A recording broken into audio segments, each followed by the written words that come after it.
Hi guys, it's me Sarah. This is going to be a semi-retro favorites video. When I say semi-retro, there's going to be a couple things that are brand new, at least to me. They may not have been new to the market or anything like that, but they're new favorites that I recently purchased. And then the rest of them are just things that I have really been enjoying, and they are from my collection. You guys have already seen them in previous videos and things like that.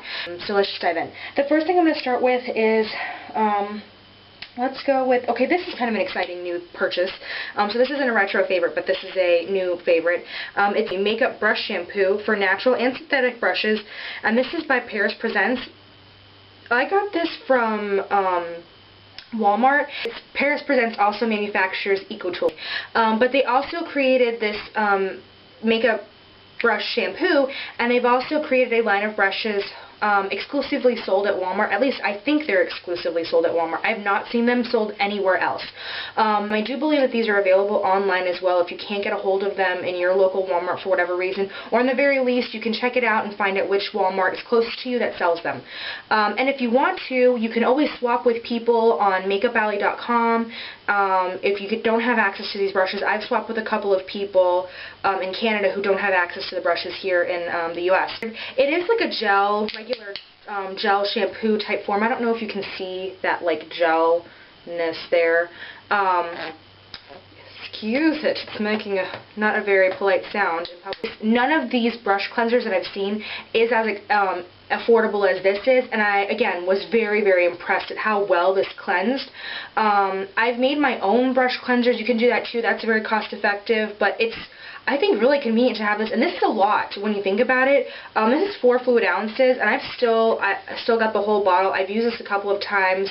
I've washed several brushes at one time, so I think I've used this on 8 brushes now, and I like it. I'm very, very impressed. Normally I'll use my brush cleanser with a little bit of Neutrogena's oil-free acne face wash just to make sure that it's actually killing acne-causing bacteria as well. I haven't done that, and I haven't noticed any breakouts, so that's kind of a good sign that this is actually doing its job. Sorry to go on and on and on about this, but I really, really like it, and I'm really excited, and I really want you guys to know about it. Speaking of that brand, from this line, it's a little dirty on one side because I was using it to bronze today. This is a brush from that line. This is a brush I actually really like. And EcoTools does have a brush just like this. It's called the bronzing brush in both lines. And I actually prefer this one to the EcoTools one. I feel like the EcoTools brush doesn't actually pick up enough product, and when you're buffing it out, it makes it too sheer. Not enough color is showing up. I feel like I can control the color a little bit more with this brush, and this one's a little bit more affordable. And this is, I don't remember how much I purchased this one for. This is an older brush, but they still have it available at Walmart for sale. I'm going to go ahead and hop into a dupe really quick. This is actually the Wet n Wild limited edition Color Icon Baked Eyeshadow Palette. This came out, I think, last year. It may be about a year old. And I really only have been delving into this one color right here. Now these colors don't actually have names, this one right here. These colors don't actually have names, but this one right here that I'm pointing to in the middle, right here, is actually a dupe for, I've been saying actually a lot, that's really annoying, I'm sorry guys. It's a dupe for Summer Haze by MAC, which is this color, which I like a lot as well. So I'm going to go ahead and swatch this. So, well, maybe I'll go ahead and get some of the bronze in there so it doesn't look so champagne-y. It's kind of a champagne color. It's got some bronze in there too, so it's a nice shadow. And I'll go ahead and swatch this one as well.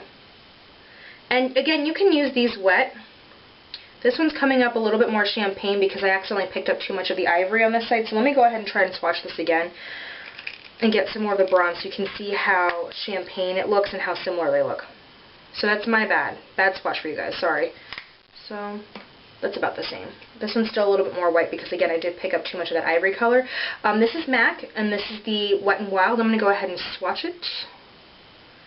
So that right there is the MAC. Obviously, there's a lot more pigmentation there because I did pick up some more product. And that right there is the Wet n Wild. If you weren't able to pick this up, It was limited edition, so I apologize that I'm showing you something that's limited edition as one of my favorites, but again, there's probably somebody somewhere that wants or is willing to swap this. I'm sure you can find something somewhere.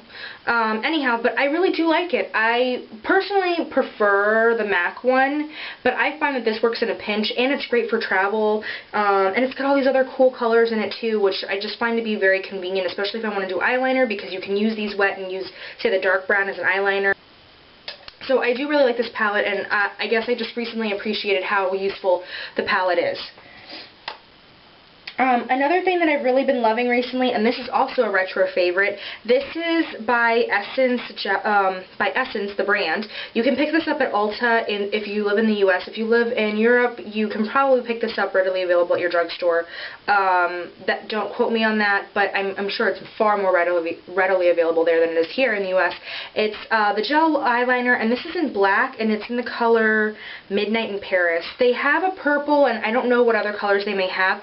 This, I don't know how old this is. This is quite old. I mean, not quite old, but this is probably the longest lasting gel eyeliner I've ever had, in the sense that it has not dried up, which is phenomenal. And I'm wearing it today. It doesn't crease, it doesn't smudge, it doesn't transfer down to my waterline. This is actually another favorite, which is a retro favorite. This is by Royal and Langnickel. It's the eyeliner brush. It's the C441-S. I'll go ahead and link down the link to this brush at Royal and Langnickel's website, so you can go ahead and check it out. But I'm going to go ahead and swatch this Essence brush, this Essence eyeliner, so you can get a sense of how black, first off, how black the liner is. I mean, look at how, it's just so opaque and so dark. I can even go darker than that, or make that even thicker. I just love both the brush and the liner. They go really well together, and it's just such a lovely texture. It has a nice finish to it. It just looks so beautiful, and again, it's not dried out. I'm like really surprised how well and soft and how nicely this has held up. I'm just honestly shocked that it has not dried out at all. I already showed this brush. I'm going to go ahead and put it on top of my counter in my bathroom because I don't want it to get all over me, and I'm wearing a white shirt. I really didn't think this through when I was swatching. So then I'm going to go into lipstick. This is the Sephora Tangerine Tango Cream. You may have already seen me wear this in another video. I think I wore this in my Estee Lauder review video. And so that's what it looks like. It's very orange. This is probably the most straight up orange lipstick I own, and I actually really like it. It's perfect for the summer and spring. Everybody's all about neons, and this is one of those colors that's really great. This is actually a color that I'm wearing right now. This is by Revlon. It's a matte. It's in the Super Lustrous lipstick line, and it's called Stormy Pink. This is number 11. I had to kind of like really go ahead and swatch that or rub that in, and actually it's a lot like that on my lips too. I have to kind of really rub it in to make sure I'm getting a lot of pigmentation. So that's really what it looks like. It's kind of like this nice Barbie pink. I think it's a little more yellow tone than it is blue tone. I'm going to get into another one. This is kind of a retro favorite. I think this is more of a semi-retro favorite in the sense that it's sort of new because it's a newish product, but it's not really new. This is the Color Tattoo by Maybelline, and the color Pomegranate Punk. And I'll go ahead and swatch this. I actually think that I already have this as one of my spring and summer favorites, which I posted not that long ago. But I'll go ahead and swatch it again anyway. That's what it looks like. Really great color. I've been wearing this a lot, and I will show you with what. I have been wearing this a lot with Sigma's Flare palette in a specific color. I've been using it with the color Resist. Right there. Again, this is the Flare palette by Sigma, and it's in the color Resist right there. I'll go ahead and link down below so you can go ahead and check it out, and if you're interested you can go ahead and purchase it. But I'll go ahead and swatch it. I'm going to swatch it on top of the Pomegranate Punk so you can really see what it looks like. So that's what it looks like on top of Pomegranate Punk. That's what it kind of looks like by itself there, where I've kind of like sweeped it because I was trying to get rid of the product.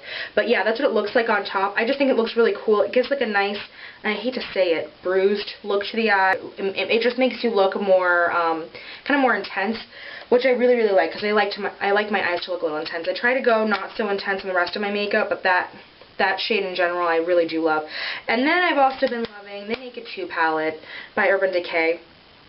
I haven't really been able to appreciate this lately because I've just had so much stuff, but I'm trying to force myself to really get into my palettes.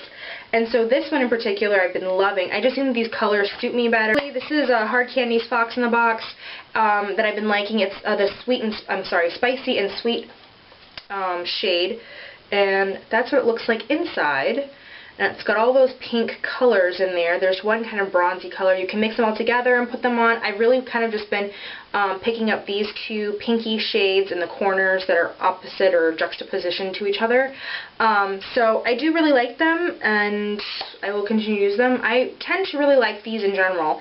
And I didn't plan this, but somehow I ended up picking it up, or ended up really loving it this month. This is another kind of blush in a box, but this is by Benefit, and this is Hervana. Initially, I was not impressed with this blush. I was actually kind of displeased with it because I didn't think that it was worth the money. And now that I've had really some time to play with it, I really like it because I've been doing really intense lips or really intense eyes lately. And because those have both been really intense, I don't have to do a whole lot of my cheek area or anything like that. So I've just been gravitating towards this, which gives like a subtle glow. But yeah, I've really been loving these box blushes. So those are my semi-retro favorites of this month. And if you like this video, thumbs up. If you like my videos and you'd like to see more, please subscribe. If you have any comments, questions, concerns, whatever, what have you, about anything I've discussed in this video, or anything at all, post them down below, or you can message me, or you can make a comment, put a comment on my channel, whatever. I do have a video coming up about my favorite primers, face, eyes, and lips, because I actually had a viewer contact me via my channel and type me up a question asking me to do a video, or not a video, but to talk about that. I sent her this really long email detailing, lengthy details about what kind of products I really, really like, why I steer away from certain products and things like that. And as I got to the end of that email, and when I kid you, I kid you not, this could have been a book maybe. I realized that I could have done a whole video on this, and I kind of felt bad because I was like, I could have done a whole video on this, and that's probably what she wanted initially anyhow, but she was very sweet, and she emailed me back and went on to talk about why it is that she had asked the question and all of that. So thank you so much. I'll post her username somewhere around here, or no, maybe down here, or I don't know, maybe it'll come up this way, however I normally edit. By the way, I do want to address something. I've noticed for some reason on my camera, and this is from the very beginning, that my camera makes it sound like I have a lisp. I don't have a lisp when I talk in real life, so I'm not really sure why it is that my camera in particular is making me sound like I have a lisp. I'm going to be getting a new camera fairly soon, maybe sometime around my birthday or over the summer. I haven't really quite decided. So when I get the new camera, hopefully that'll get rid of that situation, and I'm sort of worried that you all are going to be surprised when you hear me talk without a lisp. So not that there's anything wrong with talking with a lisp, I'm concerned that people are going to be like, you don't have a lisp? What happened to your voice and what, all of that. So I don't know. So don't be shocked if you see a video come up and for whatever reason I'm not talking like I have a lisp, because I sound like I have one in these videos. So anyway, that's neither here nor there. But yeah, so bye. Awkward goodbye. Bye.